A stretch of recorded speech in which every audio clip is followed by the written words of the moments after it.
You are listening to the So Now What podcast with Lana Manikowski, episode number 70. So now what? These three words raced through my mind time and time again during my journey through fertility treatments. I tried desperately to have a child, but never was able. I yearned for a community to join that could understand my struggles. I couldn't find one, so I created one with the So Now What podcast. I love that you found us. I have missed you, beautiful one. How are you? I was on a bit of a 2-week jaunt, running around, getting a lot of things done in my life, and I took a little step away from the podcast, which, full disclosure, I had a ton of judgment about because I felt like something was wrong with me for not being able to pull it all together and keep it all going. But that is why the power of coaching is so amazing. I paid attention to the thoughts that I was thinking and the way that it was making me feel, and I realized that it was not useful for me to think that I was disappointing you because I knew that you had 69 other episodes beyond this one to listen to.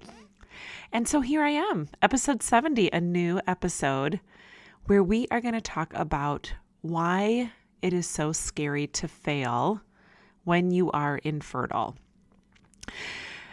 So this is a general statement that I'm going to say. It's not, if you're a student of mine, this is not a circumstance. This is a thought that one of the most scary feelings humans feel is failure. And generally humans do not like to fail. And yes, this is not a fact, but it is my thought, and probably a thought that is adopted by most. People have a fear of failure, especially after fertility treatments finish and you did not become a mom, because you probably spent an extraordinary amount of time hearing the word fail and failure and failed all be used to describe us and our fertility journey. All this to say that it's no wonder that those of us who have been classified as failed fertility patients have this extraordinary relationship with failing something. We've been accustomed to hearing the outcomes of cycles, embryo transfers, and all of that be associated with the word failure. If you've been done with your fertility treatments for a while and you notice that you are shying away from opportunities or shying away from circumstances that might be a little bit risky, then let me just tell you first, you are normal. And I would say that the majority of the women that I work with have had this sort of reservation about life and trying new things. And it's something that we work on quite a bit in Thrive After Infertility. And we try to understand, why does failure scare us so much? How it creates a paralysis of the state we're in when we finish fertility treatments and we're not a mom, because the way we come out of it is thinking that there's absolutely no more room in our life to fail at anything else. If we failed at becoming a mom, we sure as hell better not find ourselves in a predicament where we are failing elsewhere.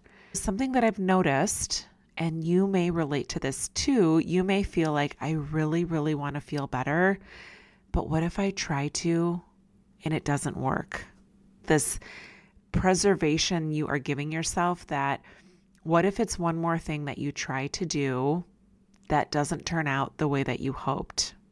So your action or inaction is not going out and seeking the tools like coaching or working with your therapist or working on some pointed things, going after a job, dating, working on your relationship, whatever it is normal. And I just want to tell you that there's nothing wrong with you if you have found yourself shying away from doing those type of things. Maybe you're thinking, I'm just ready to figure out how to get out of this sense of heaviness. You might be desiring this sense of lightness and this feeling like you're thriving and feeling fulfilled again, but you're telling yourself that it's not possible for you, and that what if it doesn't work out for me? Then I'm really screwed, because this is your last hope. In your mind, I know, I was there, you're telling yourself, what if I don't have this special power? What if I'm one of these people that just doesn't have it in them to feel better? Or maybe my story is just too sad, and the people that I hear doing well after fertility treatments fail and they've done work on themselves and they come to the other side of things, they're just special people, and I just don't have that in my DNA. So you avoid putting yourself in circumstances or in a situation to try something because not working out the way that you wanted it to when it comes to feeling better is just sort of the end all be all of your hope. I know I did that. I did a lot of that. I would say the majority of students that I've worked with have had some sort of version of that in their past. That thought that runs through their brain, which impacts the actions that they did not take in their lives. So they continue not to seek opportunity to feel better out of the fear that they won't do it right and that it won't work for them.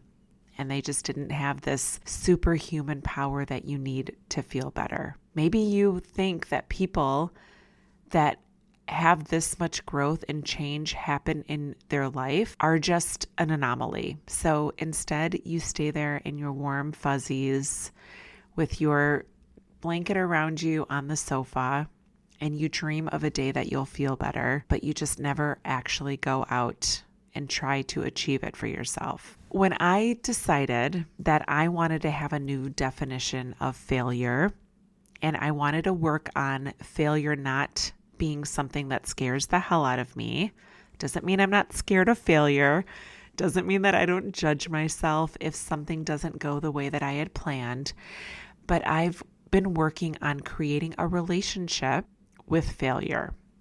I invite it in. This is something we do in my coaching practice. You say, failure, I know you're here. I see you. I feel you. You're really, really prominent right now. But I want to try something different today, failure. And you're going to tell failure, let's go on this ride together. I know you're going to be there, but I'm going to just maybe put you in the back seat instead of the front seat. It doesn't mean that I'm not going to pay attention to you, but I don't want you to be right there on the side of me. I just want you to be behind me a little bit. And I'm just going to try something new today. Fear of failure. For many of us, it might stem back a very long time. You know that it's going to be there. And so when it's there and it pops up and it shows you that it's there, and you get this nervousness that you might not do something right, or you try something and you stumble a little bit, you say, okay, I know I planned for you. I know you're here. We planned for this. I knew you were going to come with me on this ride. I knew you were going to be sitting in the back seat, failure. But listen, I'm trying. I'm trying my best. I am. I want to make a difference in my life, failure. And I don't want to be scared of you anymore. Okay, so if you're listening to this and you think it sounds kooky to talk to a feeling, welcome to my world. Let me tell you, this is where the difference happens. This is where you realize a feeling is just a reaction in your body. Failure might make you get pricklies on your neck. Maybe your cheeks might get flushed. But fear is just a reaction to a feeling. And it doesn't last forever, but if you just bring it along for the ride and tell it that you're welcoming it with you and that you know it's there, it just becomes less prominent. So if you find yourself wanting to go after things and are worried about what will happen if they don't work out the way that you had planned, let me challenge you to pick something that you've been wanting to try and just write it down on paper. You do not have to commit to it. I will not follow up with you and ask you how it's going or what you've done or what the outcome is. It could be maybe more than one thing.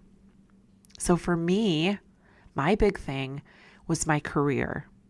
And we talked about this in one of the previous episodes, how I wasn't sure what I wanted to do with my corporate life because I just thought I was going to become a mom. I thought that I'd have my beautiful babies and I might go part-time at work. I might stop working altogether. I might go back to work after the kids are in school. So when it came to my career, I didn't know what I wanted to do. I didn't think that far ahead. And so I challenged myself to say, knowing who I am now and knowing what I've been through, knowing where my desires lie, I want to put together a development plan for myself. I want to figure out what interests me. What am I good at? What are the things that make me feel like I'm alive and thriving again? So for me, I started that work with my corporate job. And it's amazing when I just allowed myself to lean into the fact that I was just exploring something and asking questions and connecting with others, things just got to be less scary for me. For me, it was my career. Maybe for you, it's something else. But if you tell yourself that it is okay to try something and maybe not know the answers right away, and maybe interview for a job, it's my reality right now. I'm interviewing for the first time in 14 years for a job. Like, I'm super rusty, y'all. But you know what? I know I have decided ahead of time that if I don't get this job, it doesn't mean that I'm not qualified. It doesn't mean that I'm not good at what I do. It doesn't mean that I will never find another job that I want to interview for.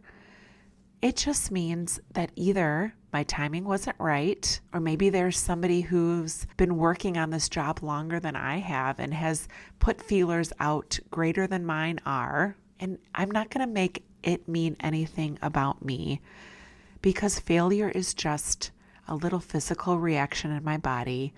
And because I have the power to decide what it is I make failure mean to me, I've decided that I want failure to mean that I am trying, and that if I were good at everything and I never put myself in a predicament where I had the opportunity to learn and stretch and grow myself, I'd be really freaking bored, because that was not the Lana before my infertility diagnosis. So I love you, and know that even though you've heard the word failure to describe attempts at motherhood, know that failure does not have to define you, and you can create your own definition in your own relationship with failure. So I love you. You've got this, and remember, it is never too late to discover your meaning. I'll talk to you next week.